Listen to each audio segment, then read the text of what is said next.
رسول پاک صلی اللہ علیہ وسلم شعبان المعظم کے مہینے میں یعنی رمضان کے آنے سے پہلے اتنی سخاوت کرتے، اتنی خیرات کرتے گویا کہ باڑھ آ رہی ہو۔ شعبان المعظم کے مہینے میں ان غریب غربا، وہ لوگ جو خرس کے نیچے دبے ہوئے ہیں، یا وہ لوگ جن کے گھروں میں کمانے والے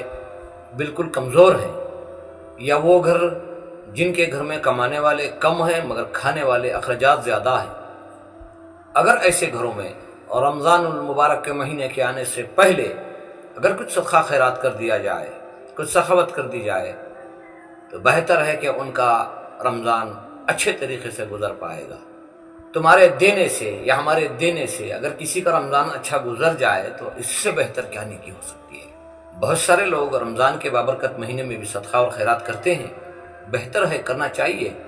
مگر میرے پیارے نبی صلی اللہ علیہ وسلم کی حکمت تو دیکھو کہ رمضان کے آنے سے پہلے سخاوت کر رہے ہیں تاکہ مجبور، بے بس بیواؤں کے گھروں میں ایک ترتیب بن جائے کہ بھی رمضان میں اطمینان سے روزوں کو رکھا جائے، عبادتوں کو کیا جائے، قرآن پاک کی تلاوت کی جائے۔ جن کے پاس اگر رمضان کا مہینہ گزرنے جتنا مال ہے، کوئی اسباب ہے، کسی نے مال پہنچا دیا ہے، تو ان کو رمضان کے مہینے میں عبادت کرنا آسان ہوگا۔ ہماری وجہ سے اگر کسی کا رمضان اچھا گزر جائے تو اس سے بڑھ کر کیا ہو سکتا ہے۔